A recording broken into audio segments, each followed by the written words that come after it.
Morning and welcome. My name is Andy Conti. I'm the director of the Center for Media Innovation here at Point Park University. For those of you who are guests, welcome. Those of you who are students, welcome back. Hopefully you've been over here to check out the space. Wow. All right. Hopefully you've been back here to check out the space. Anyway, we've got an exciting event planned for you this morning. We've got Fred McLeod, the voice of the Cleveland Cavaliers, world champion Cleveland Cavaliers, and Point Park grad back on campus. And Steve Tanzilli from our Sports Arts and Entertainment Management program is going to take over in a moment. But before we start out, Fred sent us a little bit of his highlight reel, so we're going to start out there.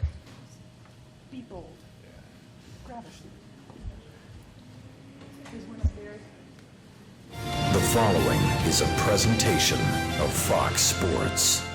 We are Fox Sports. We are Ohio. Again in this series with the Pistons, the Cavaliers have had to endure some shots, but they've always come up with a rousing response. Every round, the goal is to keep pounding and pounding so that eventually you can see them break. You'll see a team crack, but you have to continue to work the habits. You have to continue to push forward. You cannot stop. We're not here to blow teams out. We're here to win one game and then move on to the next. This is the first team of 16.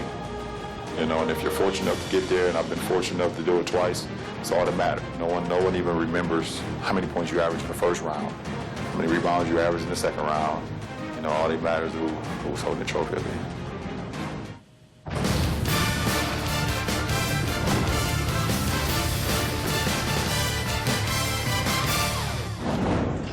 Three down, 13 to go. You have to think that way. Cavaliers in Detroit, presented by high-speed internet from AT&T. We go from the Joe Louis Fifth to 30 miles to the north, and the Palace of Auburn Hills is the Cavaliers trying to complete a 5-0 weekend sweep of the Motor City. The Indians have done their part.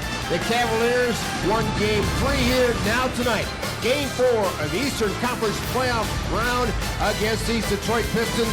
Another full house here tonight, but all wine and gold invading the red, white, and blue. They are fired up and ready to go.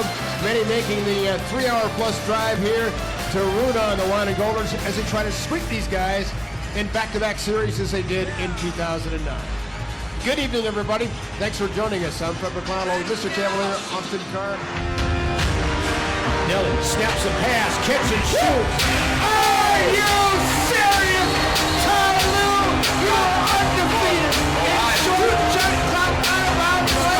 That's insane. Here we go. Final 5 seconds. Going to work. LeBron James hooks. Got it! He did it with 1 second left. Toss to J.R. Smith. To LeBron James! That was insane! Officially insane, LeBron James. Look at the hurry. Time for shot. Got enough time. The bottom! Kyrie Irving, just like they threw it up. Backing down, a flop. Kyrie, long three. Got it! J.R. Smith ahead of the pack for LeBron James. Thompson. Here comes Curry back to Iguodala. Blocked! Oh my goodness, LeBron James with a chase down of his career! Kyrie gets Curry on him, trying to go to work, dancing with a tough three. Got it! Kyrie Irving went Drano! Curry, they'll give the three. No! Rebound! Maurice Spates! Good night, Oakland! It's over! The 52-year drought is over! It's over! The Cavaliers have won the NBA championship! That logo in the sky, that logo in the sky, so let's get it! Such a great call, and there's the online version you got to go check out too is perfect because Fred gets emotional about it, and it's phenomenal. Even if you're not a huge sports fan, it's worth checking that out. Let me now turn things over to Steve Tanzilli from Point Park University. Please join me in welcoming him.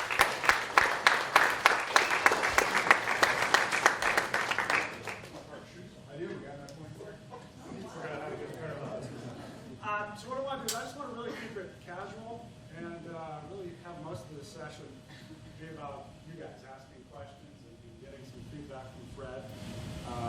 I know many of you, of course, have an interest in getting involved in the sports, arts, and entertainment industry.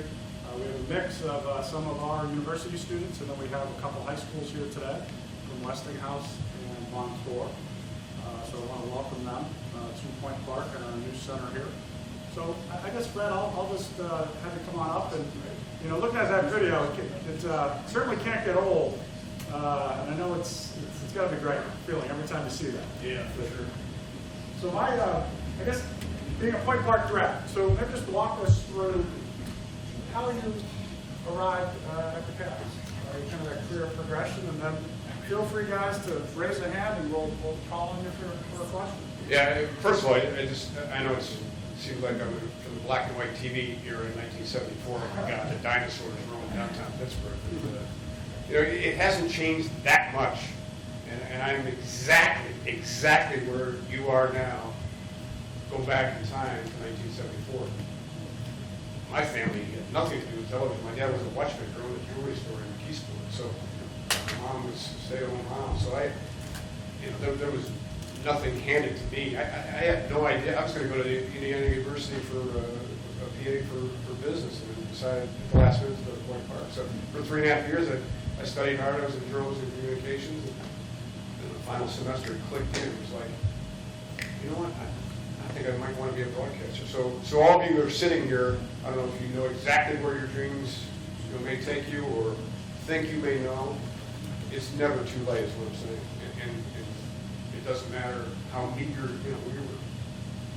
we had struggled to make ends meet, for me to go to college and for my sister to eventually go to college. So barely middle class family in Elizabeth Township. So what I'm saying to you is, if you have that dream, if you have that in your heart, in your belly, that you want to get somewhere, you can do it. It's I think of the championship and where I've been and how we got here through hard work.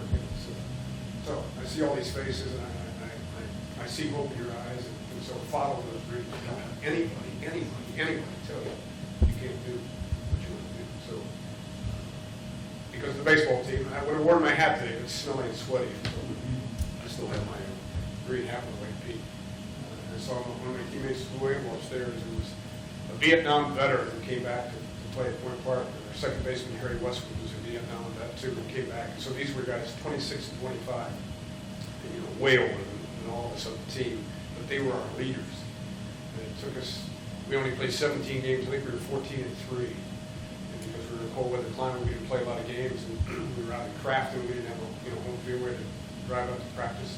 But the point is, Little Point Park went to St. Joseph, Missouri for the NAIA World Series, and other teams were kind of laughing at us because we had these flannel heavy uniforms, and other teams played 60, 70, 80 games from Tennessee and California and Florida, and we finished fourth. We almost won it all that thing. So, but while we were there, this is 201st television market in the country, St. Joseph, Missouri, north of Kansas City, and at that point I knew I wanted to get into broadcasting. It just, like I said, it hit me that final semester. And I turned on the TV, and the guy's toupee was off, and he was doing weather and sports. I thought, my God, this guy, I know I can do better than this guy. And I called the station. That can't hurt. And he said, well, it's funny you call. We're looking for a sports guy. You want to come in and do an audition? I said, yeah. So the next day we had practice, and I got permission from Coach Custine to miss practice. Went over and cut an audition tape. I felt it in my bones that I could do it. So they said, okay, write a 3-minute script. So I did, and cut a tape. And, they called me back to work 2 weeks later. So I graduated on a Friday at Point Park and pulled up my little car and went cross country. I'd never been hardly out of Pennsylvania or Ohio in my life, and started my career. And worked 9 months there, went to Steubenville, Ohio. My aim was to get back to this area and continue to grow. And Steubenville was 40 minutes away, as you know, but we could get Channel 9. So I watched that station growing up. So a year and a half there, and then went to Cleveland. Got the call there. That was probably the biggest break in my career. Now to go to a top 10 market, I was 23 years old. And so I first started anchoring there, and then also getting a play-by-play experience with the Cleveland Indians and Cavaliers. And I went to San Francisco for 2 years, and each one was a progression. And my former boss in Cleveland would hire me Also was the general manager, became the general manager of Detroit. And then I was in San Francisco. He said, "You want to come and be the Monday through Friday guy, Bob Papiani of Detroit?" And I said, "Yeah, I'd love to." So it was 1982. So in a short period of time, I'm now in the top 8 market in the country. And eventually I got to do some play-by-play on the side with the Pistons. That led to a 22-year career. So each step along the way, there's been a progression. And you got to have an unbelievable work ethic because it's so repetitive. And I don't care what, if you get into radio, TV, newspaper, I don't care what you get, finance, you've got to have work ethic. And better than that, more important than that is be a good person. You've got to be a good person, a good teammate. Because if you're not, you get bypassed. You will. So if you look yourself in the mirror and say, I can be a good teammate in the office. I can be somebody that people want to hang around with and want to be with and work with. That's what leads to, I think, success. It doesn't matter that I've got a decent voice, or you may think I don't have a great voice. That's fine. But it's work ethic. It's the desire and passion to be great. A lifelong lesson for me is Dan Gilbert. Everybody heard of Dan Gilbert? Chairman of Quicken Loans, owns the Cavaliers. He's done remarkable things in downtown Detroit, owns over 100 companies. Well, anyway, long story short, he was my broadcast intern in Detroit. He went to Michigan State, wanted to be in broadcasting. I knew the guy was really smart, and I thought, this guy's way too smart to be a broadcaster. And he said I demoted him. He actually wasn't doing a good job, and I put him on weekends. Why I did that, I don't know, as it turned out. But he remembered my work ethic, and after he left Channel 2 in Detroit, went on to law school, and I lost track of him. Then eventually, about 15, 18 years later, I hear this guy, Dan Gilbert, buys a mortgage company. I thought, I wonder if that's the same guy. And sure enough, it was. And then eventually buys the Cavaliers. And in 2006, they had an opening for TV play-by-play, and he called me and said, would you like to come to Cleveland? And I said, absolutely. So, life lesson in how you treat people. If I was arrogant with him, or just mistreated him, or didn't try to have his best interest at heart, do you think he would have hired me? No. So you never know who you're going to meet on the way up. And now he's become unbelievably successful in business. So what I guess to encapsulate things, I'm just a story of doing things the right way. And so each one of you can do it in your own way, as long as you don't have a cell phone that goes off. From my wife, who, by the way, does weather in Cleveland. She's had a kind of a cool career herself. She was at Michigan State and was waiting tables on campus. I see a Spartan shirt there, by the way. Is that Michigan State or no? Yeah. So Brent Musburger and the CBS crew would come in for fall games, and she just has a great personality. And she talked to them, and they said, "Hey, would you like to follow us, on weekends in college football?" She said, "Absolutely." She didn't know what she really wanted to get into.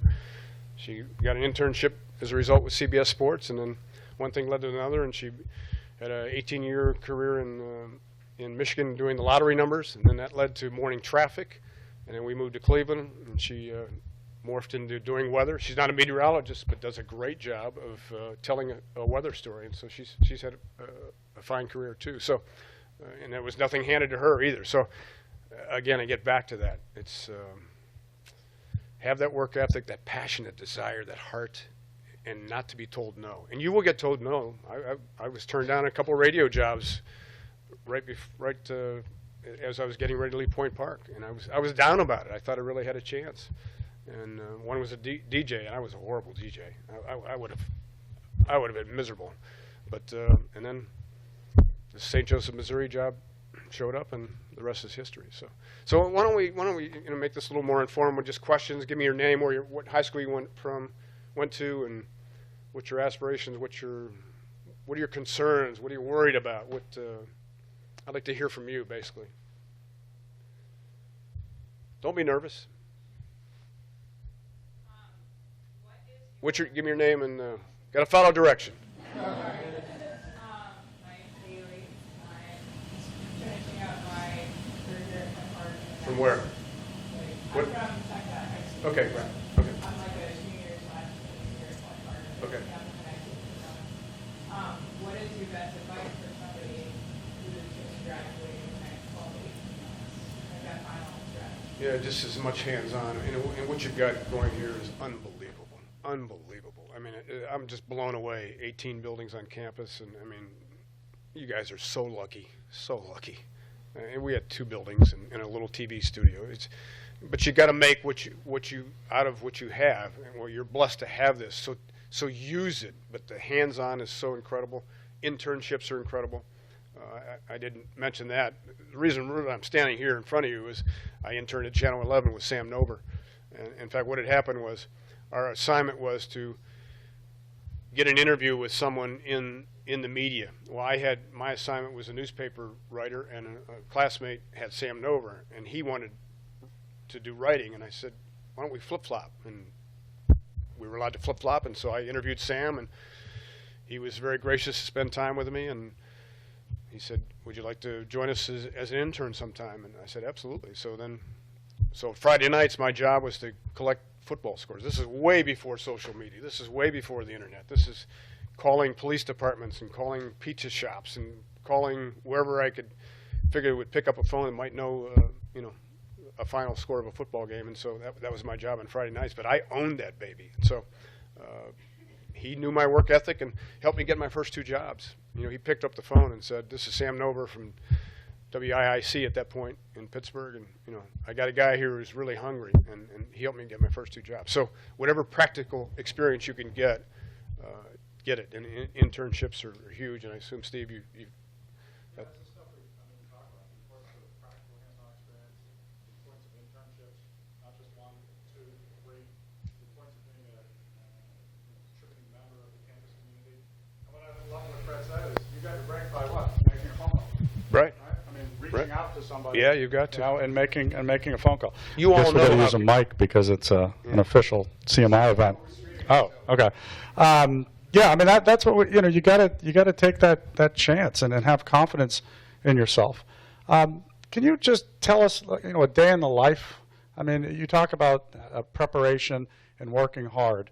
What does that look like as you prepare for a game? Are you kind of game by game? Are you looking down the road? And I mean, I had 3 days off beginning of last training camp until the parade, but it's a labor of love. But I'll spend easily 20 hours of preparation for a game. I mean, I print every single day newspaper articles. We get it online. It's a Word doc from every team in the league. So in New York, they've got 4 newspapers. So I'll have a stack this big every day I print, and then I separate them by team.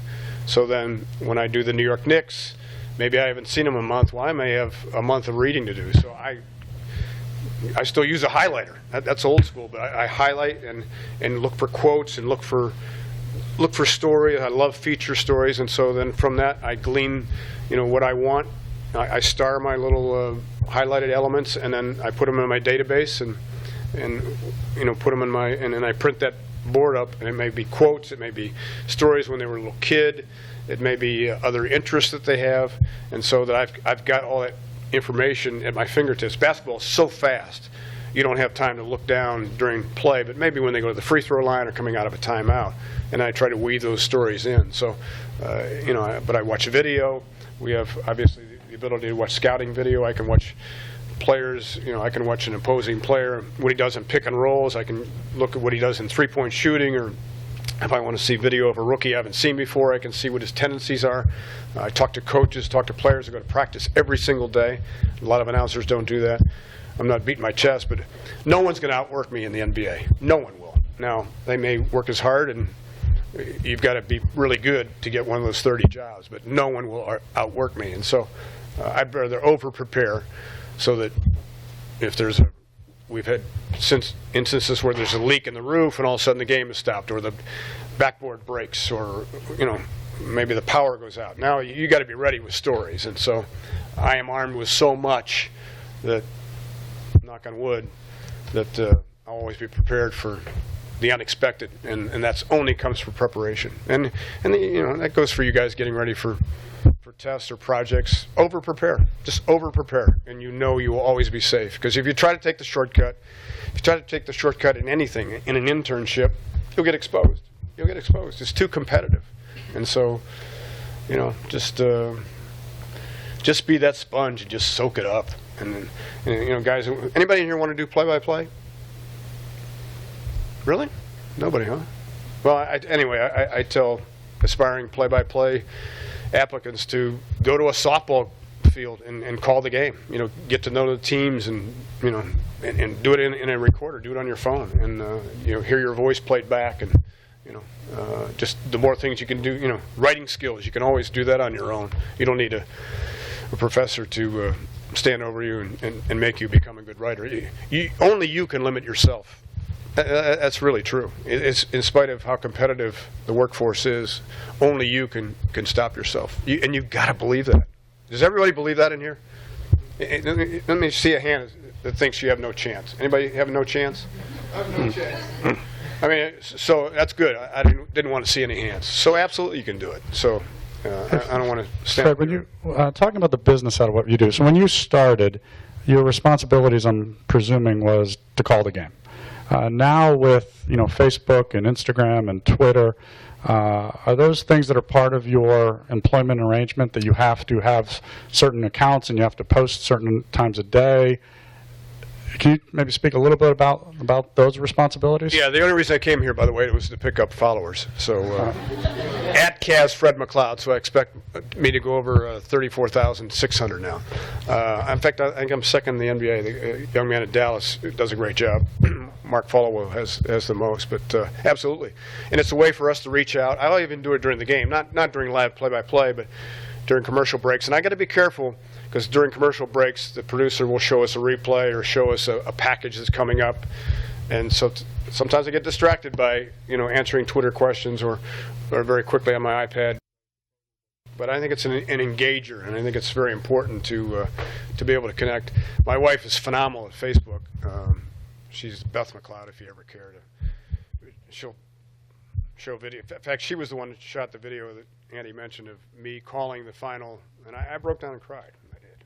You know, it's 52 years, and grew up there, and Father's Day, and thinking of my dad who passed, and so you know, she's really active. And in fact, I kind of lean on her for some of the social media advice. And live Facebook stream is really huge. We did that in the playoffs and games that we didn't do, my partner and I, Austin Carr. It was phenomenal response. So yeah, I mean, it's social media is, but you got to be really careful. Oh, you got to be careful. I mean, before I hit send, I got to make sure that, okay, are people going to take this the right way? You know, because I basically am representing the team, and so I want to make sure that I don't talk about trades, or people will say, when's J.R. Smith going to sign? He's still on a contract holdout. I don't touch that stuff. So, but it's cool. It's very engaging, and we follow players on Instagram, and I don't do as much Snapchat, but probably should and probably will. But there's only so much you can do. Does anybody have approval of what you send, or you're typing and you're hitting send? Yeah, you're just, you know, you got to be a professional. I've never been, you know, called out for, you know, sending something, but I think one time I mistakenly hit retweet. It might have been a pocket retweet, and it was something kind of scathing on a player, and boy, I had to undo that really quick. So I've got my law class here, and one of the questions that I told them I wanted to ask you was, is there a separation between your social media presence with the Cavs and just your social media presence personally? No, it's one and the same. One and the same. In this effect, now my wife has two Facebook pages, Beth McLeod and Beth McLeod WOIO 19, and they just came off research. They spent well over $1 million, the company, and they say, I kind of knew it, but Facebook blows away Twitter just because of the mere masses. And so I probably need to get on Facebook more. But it's look, I'm representing the Cavaliers and everything every day. As I talk to you, I'm still representing the Cleveland Cavaliers, as much as some Pittsburgh fans may not like that. But certainly not coming here representing the Browns, who be lucky if they win 2 games this year. But so even on a personal Facebook page, you really, everything you post, everything you type out, yeah, you have to have that conscious mindset that you really are representing the team, because you're a public figure, and right, something you put out there could result in termination. Absolutely. I mean, even before I'll read to my wife, what do you think? Does this sound okay? Because you don't want something misconstrued. And so, you know, in this day and age, you guys got to really be careful. because that stuff lives forever. So if you send a silly picture, where those of you who are over age, had a couple, and you just got to be careful because it lives forever. And so in this day and age where companies are hiring people, and if they form an impression of you because of a wacky picture or text, that you got to be super careful. It's almost like every post you're on a job interview. That'd be the best way to put it. So be super mindful of which you don't want it to come back and bite you, and it will. And I've seen people get fired. I've seen people make silly emails within the company and get fired, and it's just jobs are too tough to come by, and to make that kind of mistake is, it's just read it over and over and over again because you never know the perception or tone that might appear. I have a quick question. From that Twitter feed, do you have to monetize that all through the NBA or the Cavs? Do you have to make mention of sponsors or incorporate people into it, or is that completely your stream? Yeah, it's my stream, but I'm conscious of that too. I may talk about a golf course or a golf pro that I met, but I kind of stay away from those kind of things, and probably could at some point, but don't. But that's ever evolving, the monetization of Facebook and Twitter. But ultimately, it's a Cavs Twitter, so I'm totally good with understanding that it's in effect owned by the Cavs because I'm representing them. So now you're really obviously close to the players, and you see things that the normal eye would not see. If you see a player, making up the scenario, really not playing well, and you really have a firm belief that it's because of things that you saw, maybe came home late, really late to the hotel, or was disruptive on the airplane, things that only you or a member of the team would see. Is that something that you can mention on air? Hey, the reason why he is missing all his free throws is because he was out till 4 in the morning. No, absolutely. I would be looking for a job the next day. I was in Detroit. Even though it could be true. Oh yeah. Okay. In Detroit, I had to walk a fine line because I was a sports anchor, and now play-by-play for the Pistons. Well, one master doesn't necessarily serve the other. One night I was on the plane, and one player punched another. Well. As I was on there courtesy of the Pistons, I was not going to mention that. Well, it leaked out, and then my news director on the NBC affiliate side said, "How could we not have that story? You're on that plane." And she threatened to fire me. And I said, "Wait a minute. I'm there because of the Pistons. I'm not going to, burn that bridge because of something that happened in private." And I didn't. And had I done that, I would have lost my Pistons job. So my ultimate job is to protect the team and protect the players.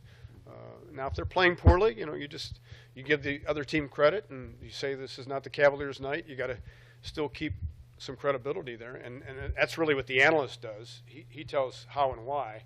My job is to report what's going on. But if they're 1 year we lost 26 games in a row after LeBron left. That was tough. But I think I did some of my best broadcasting there because I had to come up with other stories to cultivate and other reasons for people to watch. And even the 4 years LeBron was gone, we were still in top 10 in television ratings in the NBA. I'm not taking credit for it, but it made me work harder to make the games interesting. But ultimately my job is to protect our brand and our guys. So I am not really part of the media. We always tell the players that, and the coaches know that. We're not the media, or broadcasters not. We're a partner. And in fact, I work for the Cavaliers and Fox Sports Ohio, so my check also says Dan Gilbert, just like the players does. So.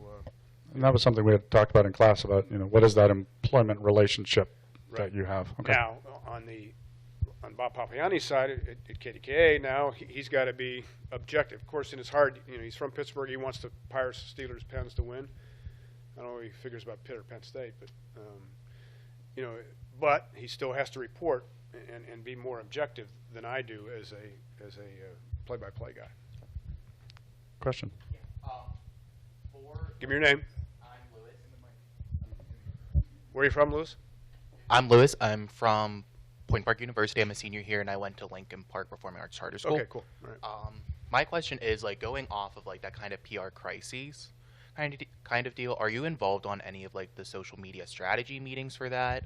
So that way you know how to address it?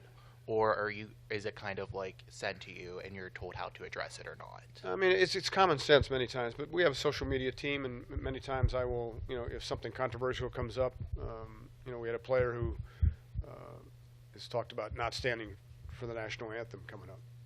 So we have not addressed that, but a lot of it's common sense. But, I have gone to our director of communications saying, look, can I comment on this? And he'll say yes or no. And so, before I hit send, I am very diligent about making sure that anything that I send out there would not be misconstrued or be deemed, certainly would not be inappropriate, but even taken the wrong way. So you just got to be really super, super, ultra careful.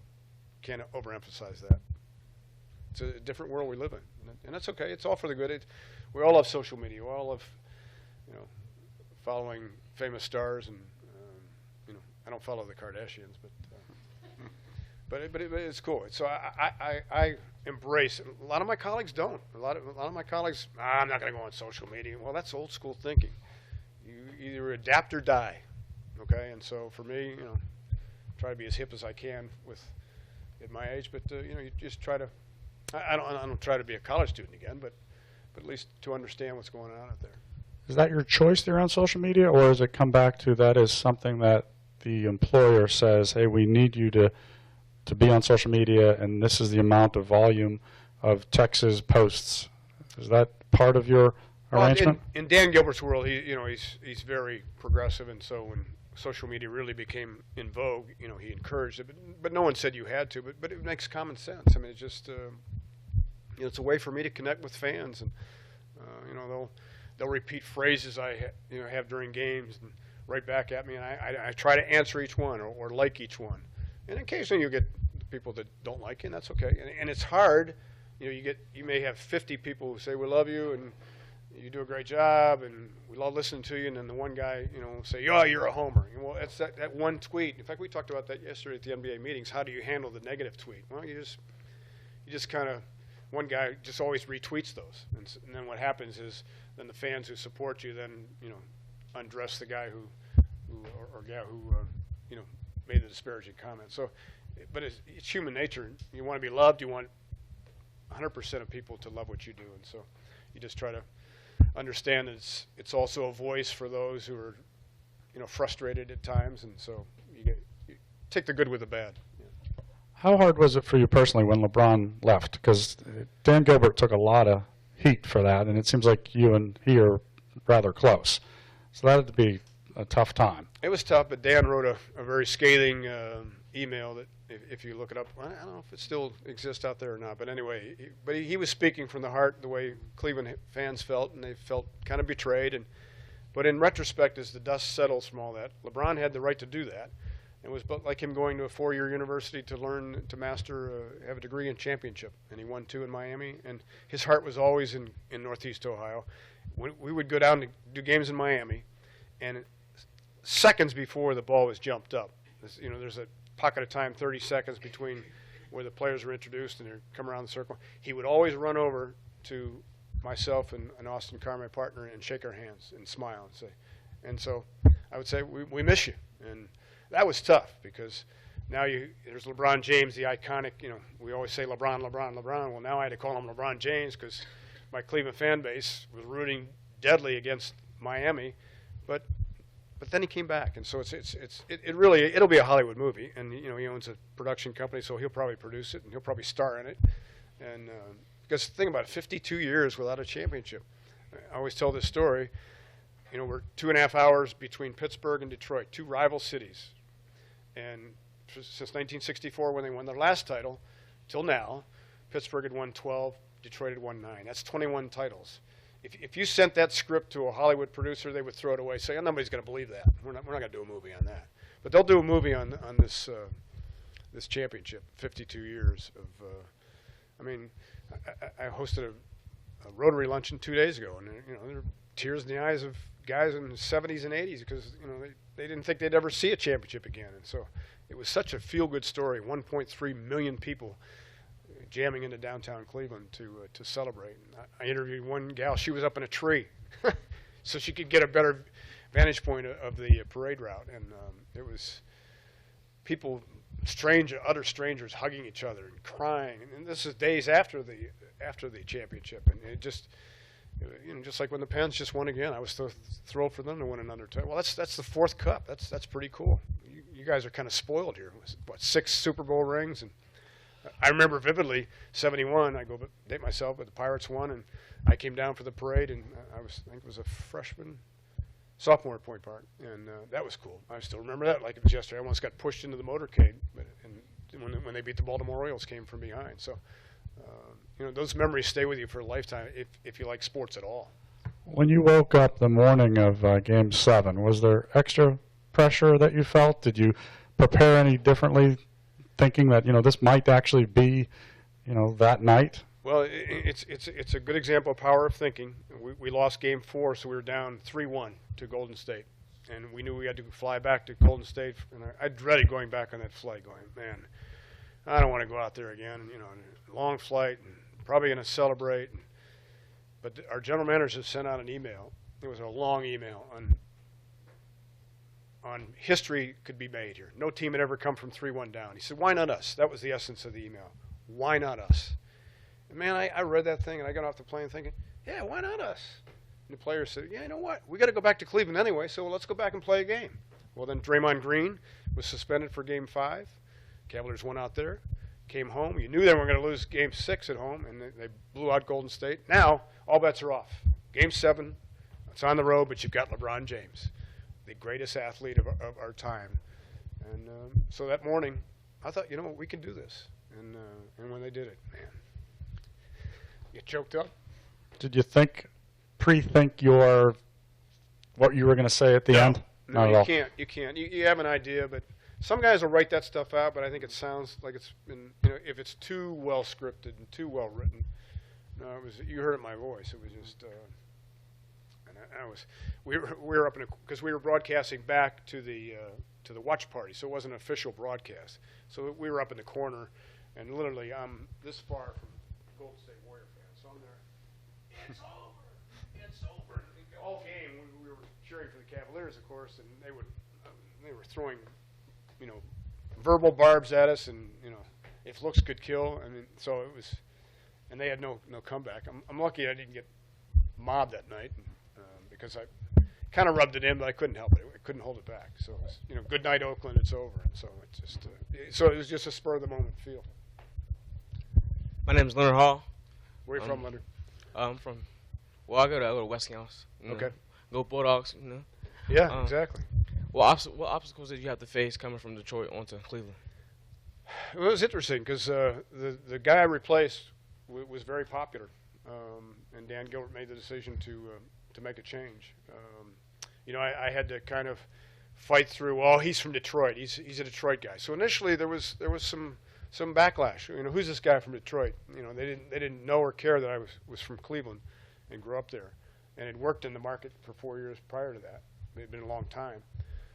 So I had to funnel out the naysayers and funnel out the critics, and know that I could earn my own respect and earn my own love, so to speak, and I did, and I still work at it. So, but it was tough because at first, that's a rival city, Detroit. Oh, okay, yeah, he's just one of Dan Gilbert's guys. He's not one of us, and so I had to win people over. Well, the way you do that is passion and work ethic, and it's like that water bucket. Drip of water each single day. Well, that's what I kind of felt, drip by drip by drip, that I would win them over, and I was bound and determined to win them over, and. I think I have, and will continue, and never take that for granted. So, but it was tough. It really was. Can you talk a little bit about the transformation that championship has, and you talked a little bit about with Cleveland. We talk a lot in our school and program about the emotional attachments that we have to our teams, our athletes, celebrities. It just that must have been probably the best part of the whole thing, was just seeing strangers, as you alluded to, just being so excited about it. Yeah, there's been surveys, and I've been in TV news for a long time and anchored a long time, and news directors will always say, nobody cares about sports. It's only 30% of the audience or 20%, and I get that. But people were, I would argue, people were more passionate about sports than they are politics. Maybe I'm wrong, but people are just, you grew up with teams, whether it's in your town or maybe you've become a Dallas Cowboy fan for some reason or whatever. But so you had generations in Cleveland who had never experienced any kind of success. They watched the Steelers beat up on the Browns twice a year, and it continues, and it will continue this season. But to win that, it's just, it doesn't define who you are as a person. It doesn't define the city. Cleveland, like Pittsburgh, has made a wonderful comeback, and Detroit's doing it as too. Former Rust Belt cities, and it's pretty cool to see. But when 1.3 million came into downtown Cleveland, it blew everybody away, players too, and broadcasters at this NBA meeting, were telling me, all coming up, congratulations on the championship, and man, we couldn't believe the turnout you guys had for the parade. And not to disparage what you had here, I think it was 400,000 for the Pens, but you guys have won some titles. Think about it. I had a friend in Las Vegas who's in the golf industry, and his daughter lives in Orlando. Cavs won that night. She called, Dad, we got to go to Cleveland. We got to go to the parade.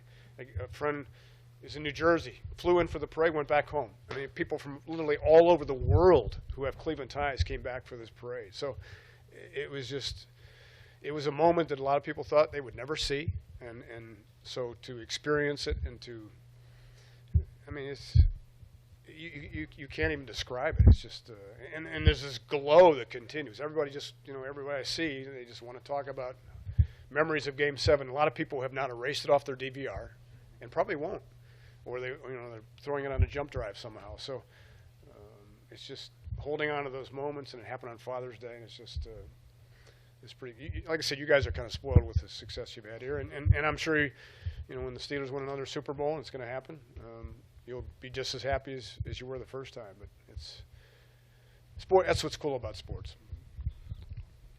Yeah.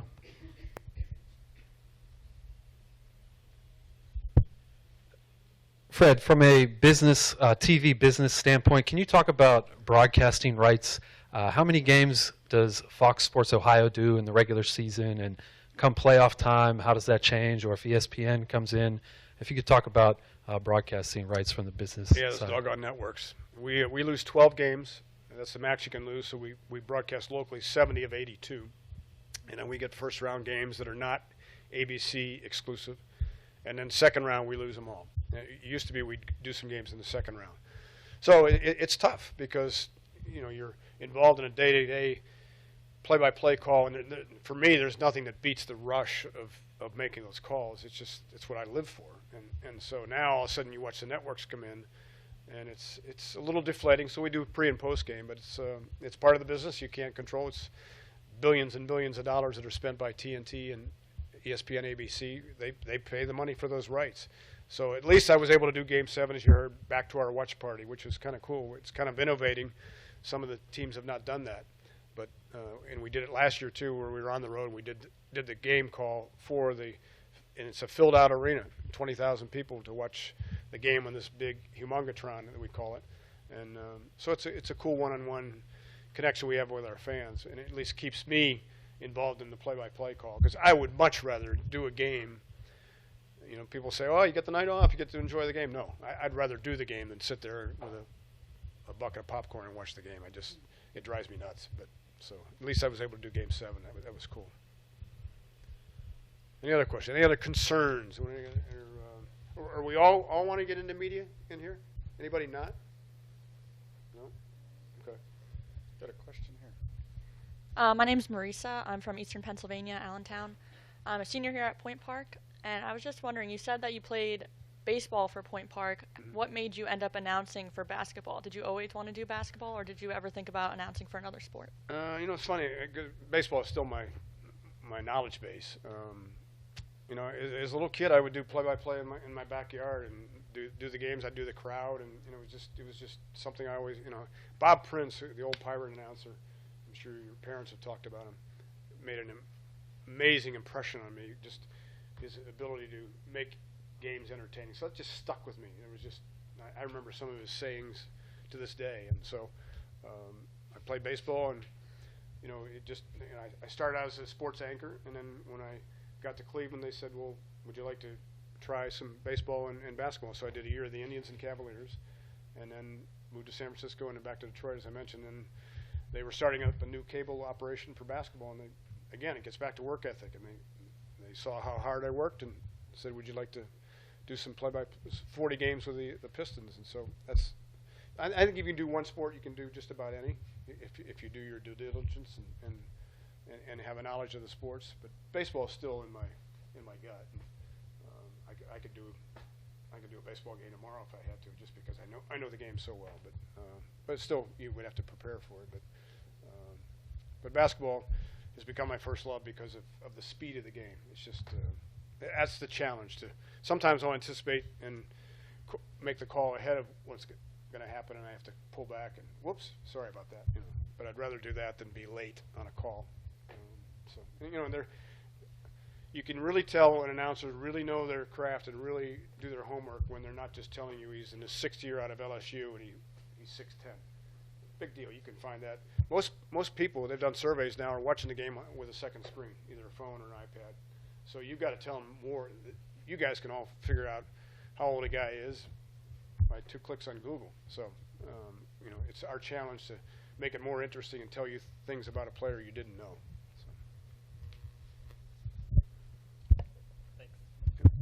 Hi, I'm Derek. I'm from North Huntington, Pennsylvania, so I went to Norwin Knights. I went to middle school there. Okay. We were undefeated, by the way, my freshman year. We were 14. We're not anymore. we were a beast, though. And then I moved to Elizabeth, but I'm a Knight at heart, too. And I'm a senior here. Okay. But what plans, I guess, coming off such an exciting season, do you have to keep up the momentum, and how do you think you're going to implement those to keep the focus on Cleveland this coming season? Oh, I'm gonna say timeout. The world champs lead by 7. I'm gonna wear that baby out. That'll be fun.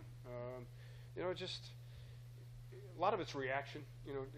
It's how the team's developing their new storylines every single night, and through injuries or whatever. You just I read situations and want to I watch Twitter or see what people are talking about, what they're interested in, and so I try to draw that into my preparation and storytelling. And it's the first time now in 52 years we have a team comes back as a champion and defending champion. I experienced it in Detroit 3 times, but so it's a different set of dynamics that have to be told. But I would suspect our TV ratings now for the regular season will be the best it's ever been, because now you've drawn in more fans that were just casual fans who kind of watch, and now they're hooked because of the championship. So these are fun times. And again, as a broadcaster, it's what you live for.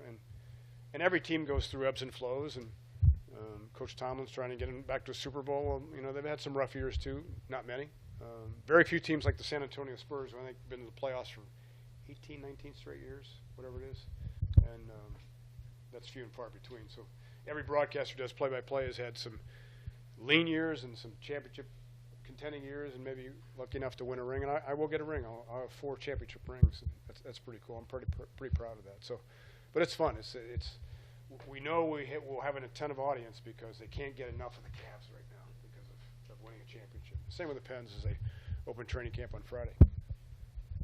Are there going to be added commitments to your schedule because of the championship? More maybe personal appearances, more commitments with sponsors? Yeah, we had that, and I always offer that up. I love talking to groups about. I'm passionate about my team, and they can't get enough information. So yes, golf events, whatever. I'm kind of a utility guy in the summertime. Whatever we need, and I oversee our web and what we do, and we're very innovative. If you go to Cavs.com, there's a ton of videos there and a ton of stuff that we do that are cutting edge and very progressive because of our owner. He demands it, and so but it's fun. It's a labor of love. It's sometimes you do need to detox a little bit, and you can't do a 365-day-a-year grind. But but again, if I go back to what I said earlier, if you can find something that you really love and you love going to work every day, that is so huge. It's just so huge, because then it's not work. You're getting paid. You're putting hours in, and eventually, as you raise a family, and it's tough sometimes to I have 3 grown kids, but even when they were at home and growing up, it was tough to leave them on road trips. But that's you adapt and adjust. But it's when you can go to work every day and with a smile on your face and excited, nothing beats that career-wise. Got a question. Like the shirt, by the way, the Witness. It's good. Hi, my name's Jessica. Hi, I'm a Jessica. senior here at Point Park from Brentwood in the South Hills. Okay, yep. And I was just curious how the Cavs measure their fan engagement on web through Twitter analytics and stuff like that, and how that affects your position. Yeah, huge, and in every aspect of the business. I mean, Cavaliers continually win awards for customer service with season ticket base, and a lot of that's based on social media feedback and constantly reaching out to fans via social media. And if you go to follow the Cavaliers, and you should follow them for now that we get into the season, just follow them, see what they're doing. We're up there among followers in the NBA, and it's just because of the organizational philosophy of making sure that they're in tune with the fan base. And it's on the business side, that's a tremendous way to be able to reach people through Twitter and Facebook and Snap, and it's a must. And so you can tell, and the Pirates do a really good job of that too. I follow all the Pittsburgh teams on Twitter, and the Bucks do a great job of that, and I think they were a little ahead of the curve on that. How do you personally stay up on all that? I mean, they're ever changing. I mean, is it you personally? Do the Cavs take you to courses? Are you kind of always looking around at what other folks in the marketplace are doing and sharing best practices? Kind of all of the above. We don't really have courses per se, but I'm always asking questions of our. In fact, one of our social media members went to Pitt, so she's from Northeast Ohio, but she went to Pitt, and so we've kind of hit it off because of the Pittsburgh connection. But and she, she's a lot younger and understands it a little bit better than I do, and I try to stay up on it. There's only so much time for so much of this stuff that then it gets away from the core values of preparing. But it's a vitally important cog in the machine of what the Cavs do and what I do, because again, you either adapt or die, and you've got to. And there'll be something 5 years from now that the next great thing that we don't even know doesn't even exist right now, but you better be able to adapt it and use the tool that is there. Questions? Hi, I'm Jamie. I'm from Montour. I know that we watched a video and you were talking about how your wife can be off on a degree or something, but you have to know all your stats to put on social media. Were you ever in a situation like that where you made a typo, or someone that was ever in a situation? Yeah, I mean, the game's so fast, and sometimes. Well, I'll give you an example. We had drafted Andrew Wiggins and brought him in. His dad, Mitchell, played for the Houston Rockets, and I had talked to him all that morning and knew Mitchell, called games with Mitchell, played for the Houston Rockets, and that was the name that really I knew first before Andrew. So he was our number one draft pick, came in for the draft press conference, and I said, and now welcome the 2014 Cleveland number one pick, Mitchell Wiggins. And I heard, oh, and then I went, oh, excuse me, Andrew Wiggins. So it's a slip of the tongue, but, and I took some heat from, okay, it's a slip of the tongue. But, you catch yourself, and it's how you recover on the air, how you recover from mistakes. And we all make them, we're human. And, I've maybe misspoken a player's name just by mistake, call one player another name just because it's going so fast. But, you correct yourself, or the producer will get in my ear, hey, you said this. Well, if I'm all flustered and don't know how to handle a mistake, then you look bad. But if you kind of make a joke about it, which I usually do, and make fun of myself, then you become more relatable. And so, but it happens. It happens on scripts. In fact, you probably saw on YouTube the newscaster in New York that said that Hillary Clinton's death. Good. Yeah, I guess it was pretty good. So some people just don't like to hear their own voice, don't like to watch themselves, but you've got to force yourself to do that to get better. That's how you get better. Do you guys learn from each other then? Yeah, I probably learned from her. That's what she would say. No.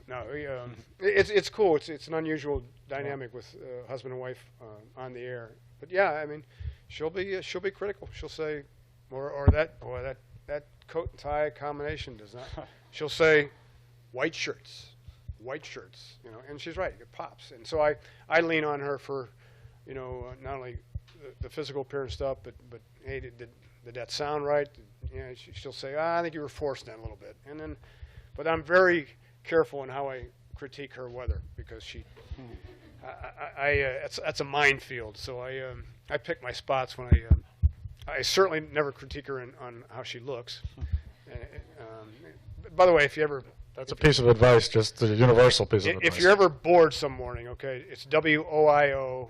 You can download the app, and they stream their newscast. So if you're ever bored, so anyway, but she does. I'm proud of her, and I think I this tailgate thing, I helped her produce that, and through all my years of experience, and she'll laugh and say, "You make me sick. How do you come up with these story ideas?" And so so we're good for each other, but we do help each other. And it's kind of a cool dynamic. How important is Austin, your colleague? So when you were interviewing for the job, I mean, they put you together to see, hey, you may be great, but it's not working. Yeah, it's tough. I won't mention the major league team, but the play-by-play guy and the color guy, they don't like each other. That's tough. For 2.5, 3 hours doing baseball, and it comes across, and so they're trying to fix it. I was fortunate enough in Detroit to have a partner, Greg Kelster, who played on the '79 championship team with Michigan State with Magic Johnson, and we hit it off, and I still call him partner. I love the guy like a brother. And Austin, same way. We hit it off, and the job of a play-by-play guy really is to make the color guy the star.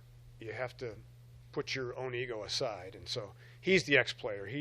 I call him Mr. Cavalier, and that nickname is stuck because he was a great player in his day, and people love him, and so he's kind of like the Pied Piper of Cleveland, where they just love this guy, and so we play off each other very well, but that color guy you got to have chemistry, and that's critical to a broadcast, and you can tell when the vibe isn't there or when you genuinely like each other. Yeah. All right, so another one, Yep. real quick. So we've been talking about how, like, being a media personality, it's really important to get your own voice out there. Mhm. With there being so many media personalities for the Cavs, how do you infuse your own personality into your different social media accounts while still keeping it professional? I love humor.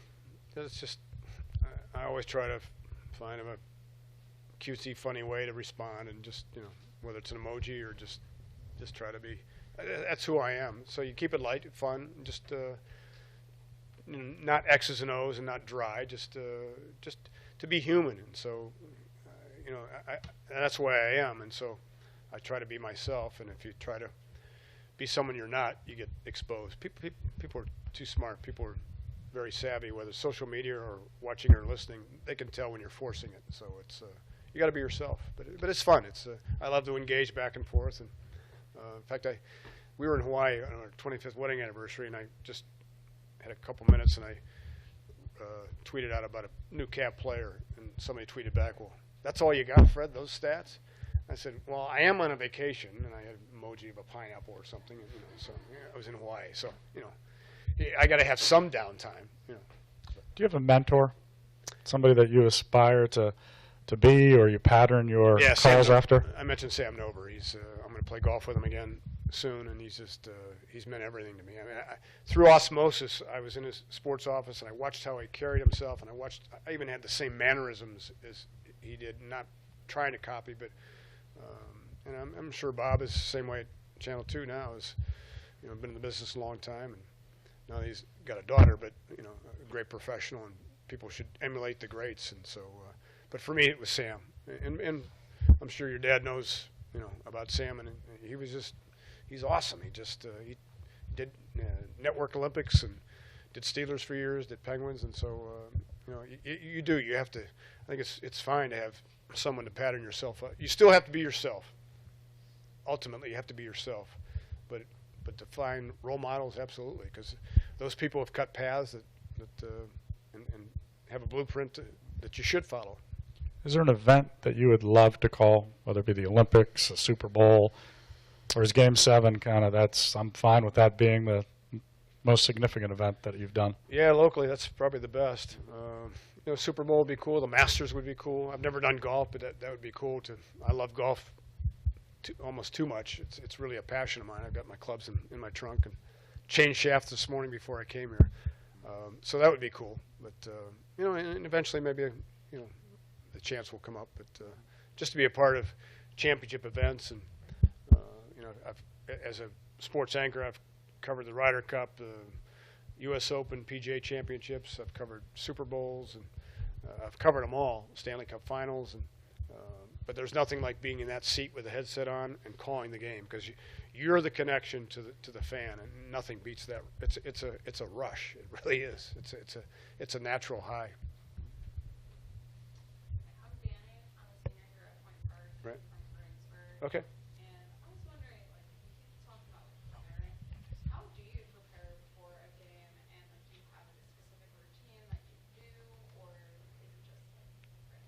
Yeah, I mean, it starts as soon as I get up in the morning. I go to morning shoot around and practice. Take notes, listen to what players and coaches are saying, try to get a story, on a matchup or something. Go right home while I'm eating. I've got my laptop up, putting my information. I told you about all the articles that I read. I'm making sure that's updated. Stats have to be updated, and time just goes quickly. And so I might have time for a nap, maybe not. Rest is really important for us, and so if you don't get your proper rest, you're not going to be sharp. And I know it now, this newer computer program, which I do things faster, but that gives me more time to do something else. I can't just shut it off and go watch a rerun of whatever. I'm working all the way up until it's time to leave at 5 o'clock. I get to the arena and listen to both coaches. I'll talk to players. It's a whirlwind of activity, and that's the only way I know how to do it. So, again, you have to over-prepare. So when I sit in that seat, in fact, I probably don't do a good enough job of just, detoxing for a couple minutes and collecting myself. I still need to do a better job of that, of just, okay, let's just get ready. And so, but I'm just wired that way to work up to the last minute, and sometimes we'll sign autographs with fans and talk to fans. It's constant, perpetual motion. And then the game's over. I'm the only guy, I think, in the NBA that goes down and does interviews in the locker room. I like that connection with the players, and so it's a full day. It's a 14-hour day by the time I get home. But sometimes I'll go back and watch the game over again, just to see how I did. Did I match the moment? And then get up the next day and start again. So it's if you take shortcuts, the viewer will be able to tell. I can tell, and so I never want to be that guy he's just mailing it in. If I have to mail it in, then I'll come back to Point Park and teach some classes, if you guys will have me. Fred, talking about the NBA as a whole, it seems like the NBA is extremely popular right now. What is the current state of the NBA's popularity, and if you could tell us why it's where it is right now? Yeah, it's never been in a better place. We have so many good guys in the league, so many great stories. So, the NBA does a phenomenal job called NBA Cares, where they're active in the community. Social media has by far more followers and hits than any league in the world. They take a lot of pride in it. We just, like I said, I had a broadcast meetings in New York yesterday, and it's a constant topic to celebrate the NBA, and a lot of it dealt with officiating. Not to be critical of the officials, because if you're critical of the officials, then that cuts at the core values of the game. And so, we're told to make sure the officials get 95% of the calls correct. Well, we need to talk about those as opposed to belaboring the 5% that they miss. And so, but it's a league-wide family. We all celebrate the game of basketball, and from David Stern to now Adam Silver, it's a machine. And they're very cognizant of awareness on television and radio, and particularly social media to get the guys' names and faces out there. It's pretty cool to watch. It's faster than it's ever been in terms of speed of play. I'm a student of the game, are there any particular rule changes that you would implement if you were commissioner? The one right now is the intentional foul situation, which, now in the last 2 minutes of every quarter, you cannot do that. Well, you can do it, but the team retains the ball. But, that's kind of ugly basketball when they're intentionally fouling Shaquille O'Neal when he played, or now Andre Drummond of Detroit. It just slows it down to a screeching halt. So the Rules Committee will continue to look at ways to offset that strategy. But, and that's the other thing, rules. I take a lot of pride in that. If I have a question about a rule, I've gotten to know some of the referees. I'll email them, and they'll email me right back. And I love to challenge myself to think I know the rules. I don't know them as well as they do, but I keep rules on my iPad. So if there is a sketchy rule that I haven't revisit it in a while, and I'll pull it up. It's alphabetical, and I can get to it. So, it's a work in progress always, in terms of stay on top of what's happening. And it seems to be there's a race amongst the four major sports to determine which one is going to be the first truly global entity. And it looks like basketball may be in the best position to, truly have a full-time presence overseas. Do you see that coming in the? Yeah, it's here. I mean, we had a record 100 international players in the NBA last season. So Australia has the second largest league pass, which is the subscription television service in the world to the U.S. That's the thing about Twitter.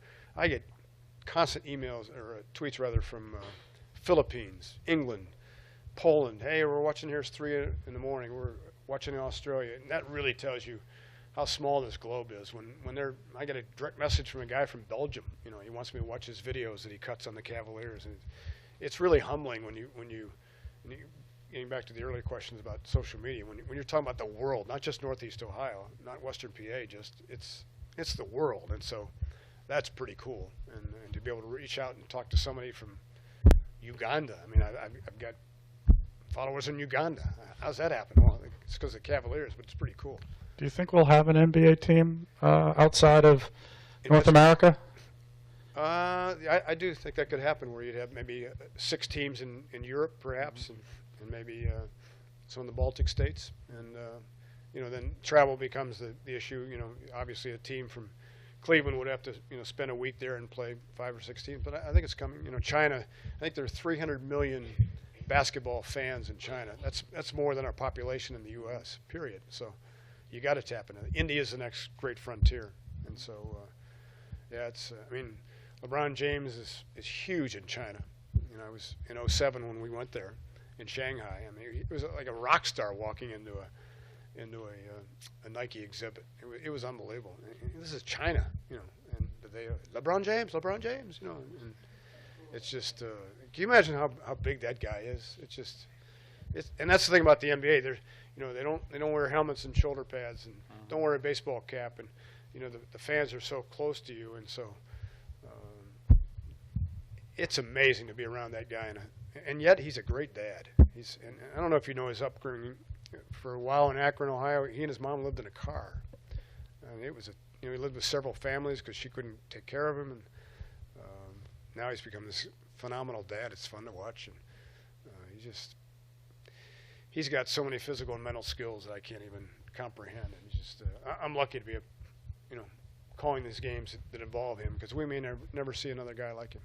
It's going to be even better that he seems to be a genuine person. Yeah, too. he really is. His famous line when he won the championship, "Cleveland, this is for you," and it's just, it's crazy. It really is. Well, we have a few minutes left. I want to open up, see if there's any final questions, and then I thought maybe we'd spend just the last few minutes if folks wanted to kind of individually go up and just introduce themselves to you and maybe have something. Let me turn it around. Let me just pick. What's the biggest concern you have? Jeff. What do you want to do? Put your application in the camp. There's constant turnover with our organization, but it's a team. You should see the energy in that office. 6th floor in our building. They just, I don't know, I assume they're internships with the various teams, and it's the deal. It gets back to one-on-one people skills. Be able to, instead of walk out. Hey, what is your name? Andy. Hey, Andy. How you doing, bud? Good. Lighting up your eyes say so much about you. Smile instead of going, hey, how you doing? What's up, dude? How you doing? That doesn't work. Okay. Just sell yourself. Sell yourself in the eyes. That's what I do on television all the time. It's the eyes. Just let it come out of you. And all of a sudden, there's a vibe. It's an unspeakable vibe. The boss, Andy's pretty cool. I like his body language. What was your body language in sports? Body language is huge in business. You're kind of slumped shoulders. This sucks. You get bypass. But if you come in and, man, I'm excited, let's get it going. I feel good about, you're selling yourself constantly to potential employers, to fellow students. You don't know, you may be working for somebody else in this room someday. Look at me with Dan Gilbert. He was my intern. You think I ever thought that I was going to work for him someday? It's crazy.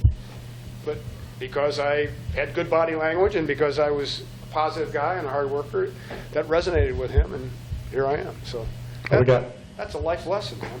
So do it. I know you can do it. Yeah. Two final questions. Yep. Hi, I'm James. I'm from Monaca, Pennsylvania. How long? Brad Davis, by the way. It goes way, way back. But he's does radio color for Dallas Mavericks. Nice. Heck of a player. How long do you see yourself working with the Cavs or in broadcasting in general? That's a great question. I've done it 42 years now.